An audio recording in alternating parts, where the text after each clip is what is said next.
حەزمان لەو بەرتەقاندنە هەیە. بەردی چاکە پێوەنا وەڵا الحەمدوللا کردی ویشال بە وەکیل ئەوەی تر بەردم پێوەلا. هیچ ساڵێک و ئەمساڵ ئاوەها ڕێکوپێک و باش نەبووە. زۆر زەبط و ڕابتی هەبوو لەلایەن حکوومەتی سعودیەوە. خوا گەورە قبوڵی کرد بێت باسی دڵخۆشی خۆتم بۆ بکە ئەم سەفەرە چەند دڵخۆشی و ئارامی بە تۆ بەخشی. سڵاو لە جەنابتان سپاستانەکەم بۆ ئەم یەکتر بینینە. هەستێکی زۆر خۆش بوو بەڕاستی زۆر یعنی یەکێکە لەو وەستانی کە قەت لەبیر ناچێتەوە دای من چاوەڕێی بووی بەو دیدارە و خەتیش لەبیر ناچێتەوە دواتر.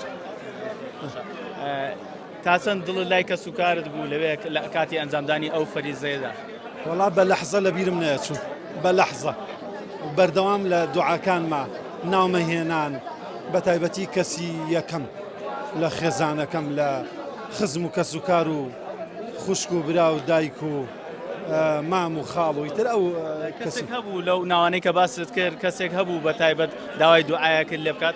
بڵێ بە تایبەتی هاوڕێ و دۆست و برادر دوعای وەڵی تەلبەی پۆلی دوانزەیان هەبوو ئیتمیش بە تایبەتی ناومەهێنان لە شوێنە پیرۆزەکان ئابوون من لە دوای تەواف لە دوای شەیتان ڕەجمکردن لەو شوێنانەی کەوا حەدیسی لەسەر پێغەمبەری خوا صلی الله علیه و سلم فەرمێ کە حەدیس موسمی حەزی ئەمساڵ چۆن بوو تا چەند ناڕەحەتیتان بینی؟ وەڵی ناڕەحەتی هەبوو بەڵام بەڕاستی سپاس بۆ ئەڵڵا تەعالا زۆر باش بوو.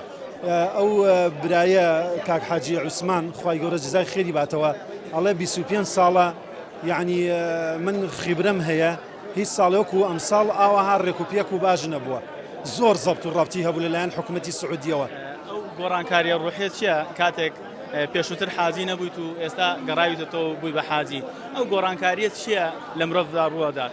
وەڵا گەورەترین گۆڕانکاری ئەوەیە کە هەست بە مەسئولیەتی زیاتر دەکەیت بەرامبەر بە دینەکەت بەرامبەر بە خۆت بەرامبەر بە خەڵک ئیتر لەمەولا ئەبێ وەکو چۆن بە پیپەتی بەناو دڕکە ڕۆی ئەبێ ئاوا حەزەر بکەیت لە تاوان چکە ئێمە الحەمدوللیلا سپاس بۆ خوا وەکو مناڵی ساوامان لێ هاتوۆتەوە ئێستا.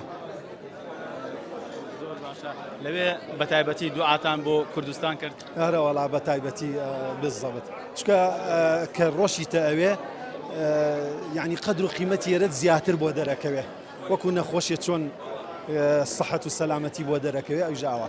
یادگاریەک شتێکی ئەوە نەخۆش هەیە بیرن نەچێتەوە و شتێکی خۆش ڕوویدا بێت لە مۆسمی حەزی ئەمساڵ؟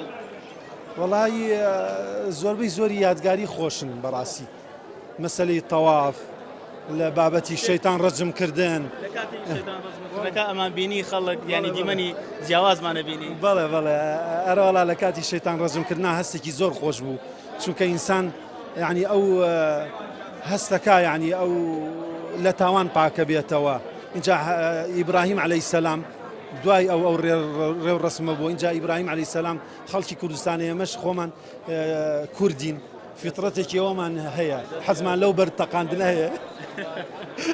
بەردی چاکە پێوەنا وەڵا الحەمدوللا کردی ویشال بە وەکیل ئەوەی تر بەردم پێوەلا ینی لە بری خەڵکیش بەردم کردمیان بە وەکیل بەڵێ ئەرەوەڵا تۆڵی هەمووانە کردەوە ئینشاءالله دەستی کەوتوو بالکە ئەو موفەق بین هەر دەستی خۆش بێ سوپاس دەکەم.